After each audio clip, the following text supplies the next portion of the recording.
Avez-vous déjà entendu parler de la consigne des bouteilles plastiques pour recyclage ? Déjà en place dans d'autres pays européens, comme l'Allemagne, ce dispositif consiste à rapporter ces bouteilles en plastique dans un appareil pour qu'elles soient ensuite recyclées. Dans quelques mois, une décision sera rendue par les pouvoirs publics pour développer ou pas ce dispositif en France. Le sujet préoccupe actuellement certains acteurs du secteur des déchets. Pourquoi ? C'est ce que nous allons évoquer avec Bertrand Boin, délégué général du Cercle national du recyclage. Bonjour Bertrand Boin. Avant d'entrer dans le vif du sujet, pourriez-vous vous présenter ? Oui, bonjour. Je suis Bertrand Boin. Je dirige une association de collectivités locales qui travaille dans le domaine de la gestion des déchets depuis à peu près 20 ans. C'est une association qui a pour objectif principal la promotion du recyclage, comme son nom l'indique, Cercle national du recyclage. Et à titre personnel, donc, je fais partie de beaucoup d'instances de réflexion autour de l'organisation de la gestion des déchets au niveau national. Alors, vous êtes donc aujourd'hui au cœur du sujet qui nous intéresse, qui nous rassemble, la consigne des bouteilles plastiques pour recyclage. Tout à fait. Je fais partie des acteurs régulièrement consultés, concertés sur cette question qui nous prend beaucoup de temps en ce moment, en effet. Venons-en à ce sujet. Est-ce que vous pourriez en quelques mots nous expliquer ce qui est aujourd'hui envisagé par le gouvernement sur cette consigne ? Alors, le gouvernement, aujourd'hui, organise une grande concertation au niveau d'abord des acteurs, mais ensuite, elle va organiser ça de manière un peu plus régionale, autour de la consigne des bouteilles de boissons en plastique. Je tiens à préciser ces éléments-là, parce que quand on parle consigne aux gens, ils pensent tout de suite à ce qu'ils avaient vécu dans les années 70-80, la consigne du verre pour réemploi. Donc cette consigne, la vraie consigne entre guillemets, qui consistait à ramener son emballage en verre pour qu'il soit nettoyé et réemployé, réutilisé, mais dans le même état entre guillemets, c'est pas du tout ça aujourd'hui. On va aujourd'hui réfléchir à la consigne des bouteilles de boissons en plastique. Donc l'aspect réemploi, réutilisation, c'est impossible. On le voit tout de suite, dès qu'on ouvre une bouteille plastique, elle se tord, voilà. Donc impossibilité. C'est juste un principe de regarder cet emballage-là précisément. Pourquoi un tel projet ? Il y a une directive qui impose des objectifs de collecte et de recyclage, mais d'abord de collecte en premier lieu. Ces nouveaux objectifs sont 77% de collecte des bouteilles de boissons en plastique en 2025 et 90% de collecte toujours en 2029. Donc c'est pour ça qu'on s'associe, parce qu'on n'y est pas encore aujourd'hui. En France, on est à 61% en 2021. Et donc, comme il faut atteindre ces objectifs, on se pose la question de comment on va faire.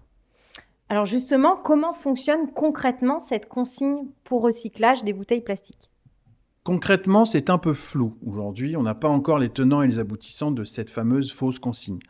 Le principe, quand même, c'est qu'à chaque fois qu'on va acheter un emballage une boisson, entre guillemets, en bouteille plastique, pour l'instant, on devra verser en plus une consigne financière, à peu près 20 centimes d'euros.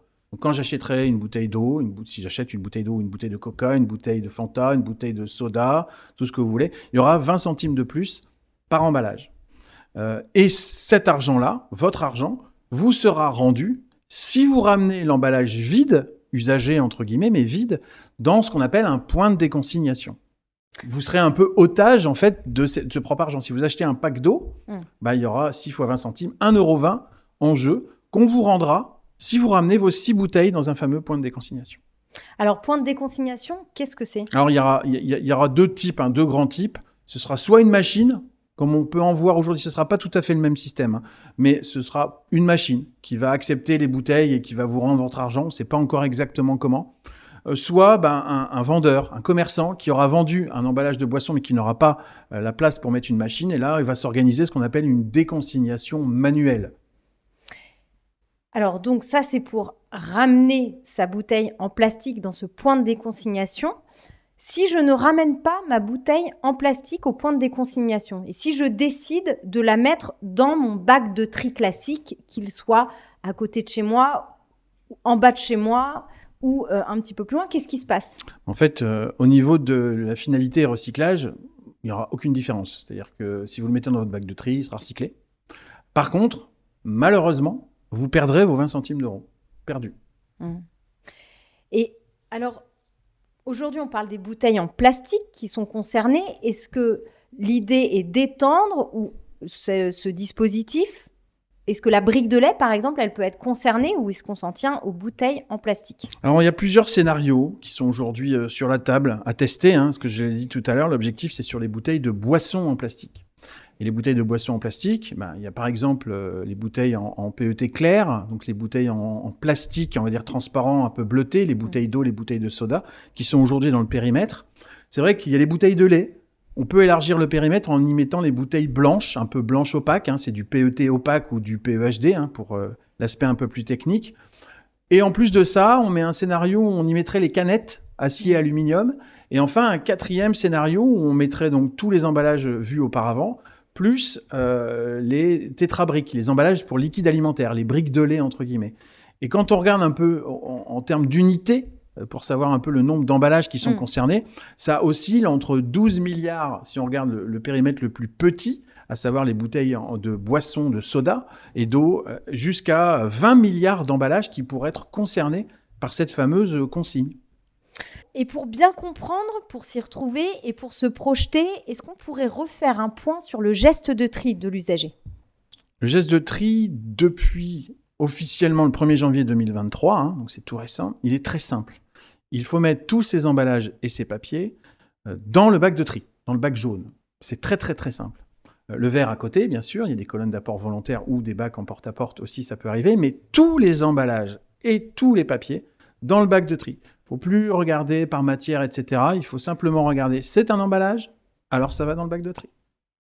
Mais alors, si on a simplifié le geste de tri, quel est l'intérêt de cette consigne des bouteilles plastiques pour recyclage si ça vient complexifier le système? Je réfléchis parce que c'est une bonne question.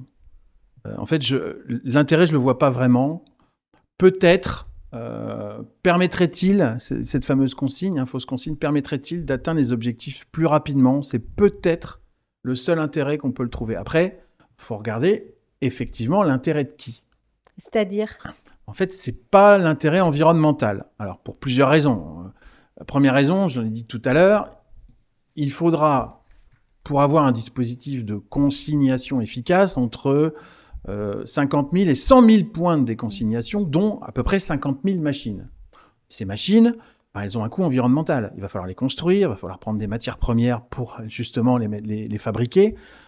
C'est des machines qui vont intégrer des écrans, des capteurs, peut-être des compacteurs, des broyeurs, qui vont devoir trier les emballages si c'est du PET clair, du PET foncé, des canettes. Enfin, ça va être assez compliqué. Et ces machines-là ont un coût environnemental vraiment important. Deuxième élément, c'est que au niveau de l'environnement, on va dupliquer un dispositif existant. La collecte sélective, aujourd'hui, elle existe. Demain, elle continuera d'exister. C'est pas parce qu'on va retirer les bouteilles que la collecte sélective va s'arrêter. Donc, on va pas faire une économie de camions sur les routes pour mettre d'autres camions à côté. Non, potentiellement, non. On pourrait avoir deux dispositifs. Et avant, c'était un camion qui ramenait tous les déchets. Maintenant, il y aura un camion qui va continuer à ramener les déchets du service public, la collecte sélective, le bac jaune, et les bouteilles qui seront amenées dans les centres de recyclage aussi, mais par d'autres camions. Donc, on va faire un autre circuit de collecte ou de traitement ou de transport des déchets qui va aussi avoir un impact environnemental. Donc, ce n'est pas l'intérêt environnemental. L'intérêt du consommateur, toujours pas. On a fait un petit calcul en termes de financement. En fait, avec une consigne, le montant de la consigne à 20 centimes, et en mettant dans le périmètre de la consigne les bouteilles de plastique, entre guillemets, les bouteilles de boissons et les canettes, ce qui se fait un peu partout, et avec un taux de retour à 80%. C'est-à-dire que 8 emballages sur 10 reviennent dans le dispositif de consignation, ce qui peut arriver, ce qui va sûrement arriver si on la met en place les premières années.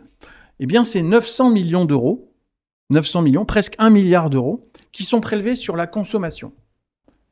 Pour rien, je voudrais dire. Pour rien, effectivement, parce que on peut les mettre dans leur collecte sélective, où on prélève rien en plus, entre guillemets, mais là, on va prélever, pour les gens qui ne rendent pas, 900 millions d'euros. Ah si, ça va permettre de payer des machines, effectivement, et un des grands gagnants de cette consignation, ce sont les fabricants de machines. Donc, c'est pas l'intérêt ni environnemental, ni des consommateurs. Alors, du citoyen, ça va être compliqué. Comme on l'a un peu parlé tout à l'heure, il va devoir continuer à faire le tri chez lui, ou alors dans les points d'apport volontaire, classiquement.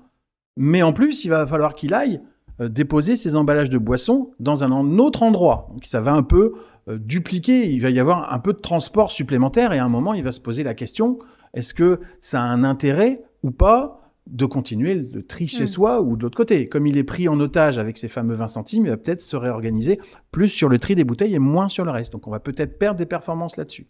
Donc citoyen non, environnement non, consommateur non. Les collectivités locales ? Collectivités encore moins en fait. Les collectivités justement pour la simplification du geste de tri et ce qu'on a mis en place, l'extension des consignes de tri, les collectivités ont investi dans des nouveaux outils pour permettre tout ça et elles ont trouvé un nouvel équilibre économique. Demain, avec cette fameuse consignation, on va tout perturber. Parce que la collectivité, elle va devoir collecter, mais peut-être y aura-t-il moins d'emballage, peut-être que ça va générer des surcoûts de collecte, des surcoûts de traitement. Tout ça doit être étudié et c'est en cours, mais ce n'est pas forcément le meilleur choix qui peut être fait. Donc, a priori, il n'y a pas d'intérêt environnemental, pas d'intérêt économique, pas d'intérêt pour le consommateur, pas d'intérêt pour le citoyen, pas d'intérêt pour les collectivités locales. Donc, finalement, à qui profiterait le système ? Y a-t-il un intérêt à avoir cette consigne des bouteilles plastiques pour recyclage ? Alors, le principal intéressé dans l'arrivée de cette consignation et de cette consigne, c'est le fabricant, c'est le metteur en marché. Pour lui, je pense que c'est tout bénéf, comme on dit, tout bénéfice. Premier bénéfice, c'est que l'argent, les 900 millions d'euros qu'on a parlé tout à l'heure, qui va les récupérer ? C'est lui. C'est le metteur en marché qui va les récupérer. Ensuite, il ne va plus payer ce qu'on appelle l'éco-participation. C'est cette petite somme financière qui est payée par chaque emballage qui permet de payer la collecte sélective et le tri aujourd'hui. Celle-là, il ne la paiera plus puisqu'il va mettre en place un dispositif de consigne. Donc, il ne passe plus par la collecte sélective, donc il ne paye plus cette petite éco-participation. Et troisième point, aujourd'hui, la matière première, le plastique issu des bouteilles qui sort, entre guillemets, des centres de tri, a une valeur. Les metteurs en marché rachètent ce plastique aujourd'hui pour pouvoir l'intégrer dans leurs bouteilles, pour faire du plastique recyclé.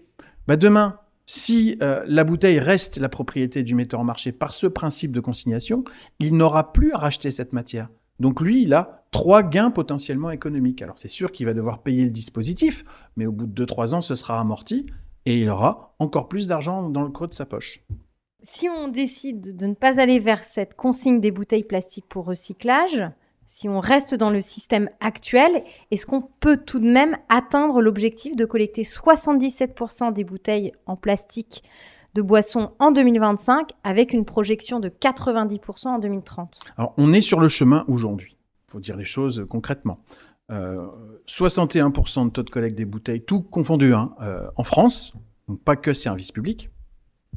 Au niveau du service public, on a eu un petit calcul récemment, on est à 67% aujourd'hui de taux de collecte des bouteilles.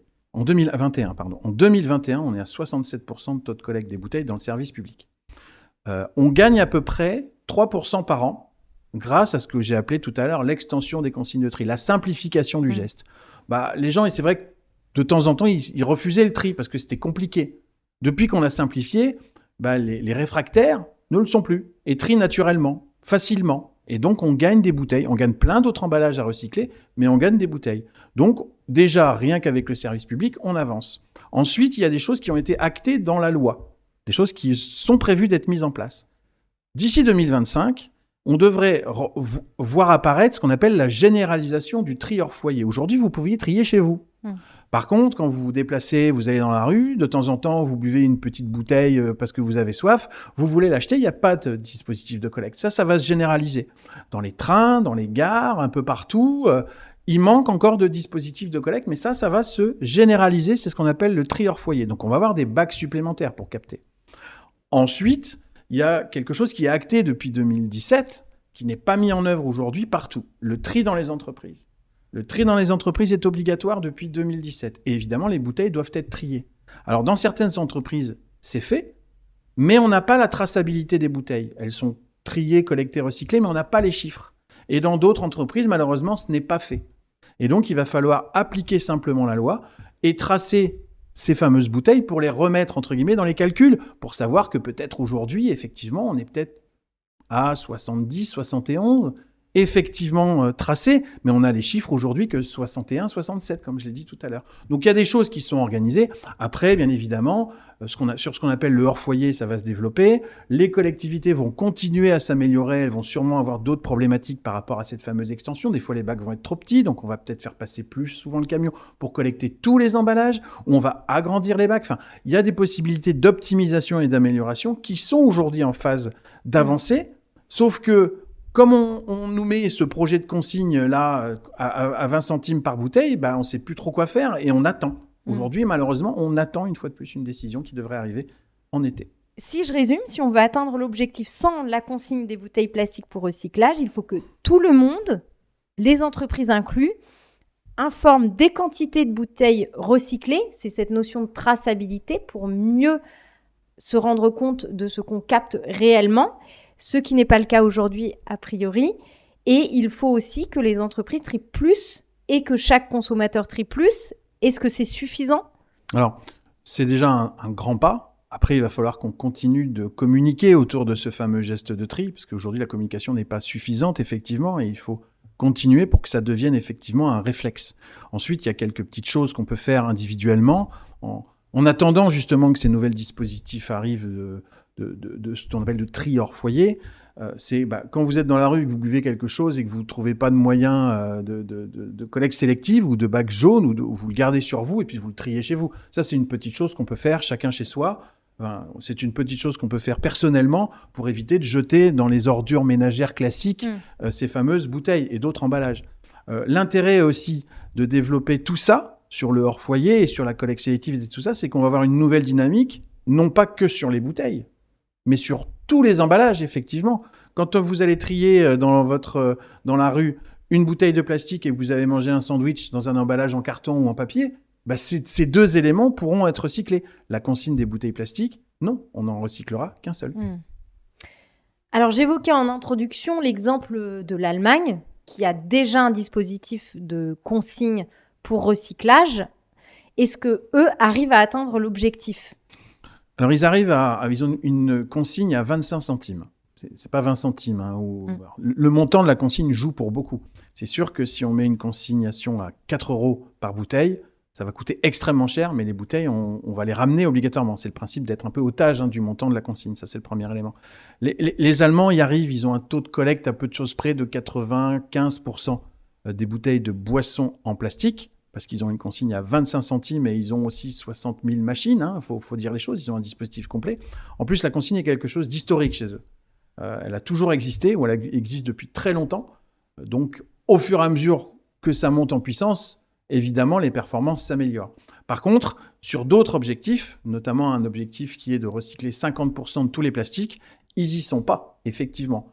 Nous, on pourra, comme on a dans une collecte sélective tous les emballages en plastique, donc les bouteilles, mais tous les autres, ce sera d'autant plus facile d'atteindre ces fameux objectifs. Avec toutes ces informations, si la consigne des bouteilles plastiques pour recyclage n'est pas l'idéal, comment chacun peut agir s'il souhaite montrer qu'il n'est pas en faveur de cette consigne ? En premier lieu, il faut trier un maximum.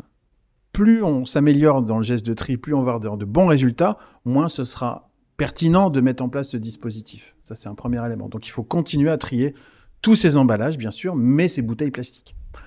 Ensuite, pour réduire sa production de déchets, il faut éviter les bouteilles plastiques. Donc déjà, pour les éviter, il faut peut-être boire de l'eau du robinet, tout simplement. En buvant de l'eau du robinet, on achète moins de bouteilles d'eau, et donc on produit moins et on jette moins. Donc ça, c'est un deuxième élément important.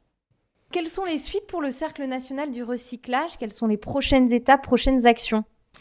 Nous allons, en parallèle du suivi de ces études sur la consigne, donc évidemment, on va essayer de concerter, on va essayer de convaincre sur tous ces arguments que je vous ai donnés pour dire que la fausse consigne est une mauvaise solution pour arriver aux objectifs. Il faut développer tout ce qui est autour de la collecte sélective et du tri des emballages. On va aussi suivre l'autre objectif, qui est de réduire de moitié l'ensemble des bouteilles de plastique mises sur le marché d'ici 2030. Le problème aujourd'hui, c'est que cette consigne ne sert à rien sur cet objectif de réduction des bouteilles par 2. Au contraire, c'est un objectif qui va peut-être ancrer la bouteille comme obligatoire et nécessaire et qui va un peu verdir son image, puisqu'on va lui dire maintenant qu'elle est consignée, elle sera recyclée et on va la recycler à 90%. Donc, continuez à boire de l'eau en bouteille, continuez à boire des sodas, pas de problème, l'impact environnemental est géré grâce à la consigne. Mais ce n'est pas comme ça qu'il faut fonctionner. Merci Bertrand Boin pour tous ces éclairages. Rendez-vous à l'été 2023 pour connaître les résultats des études en cours et les suites données.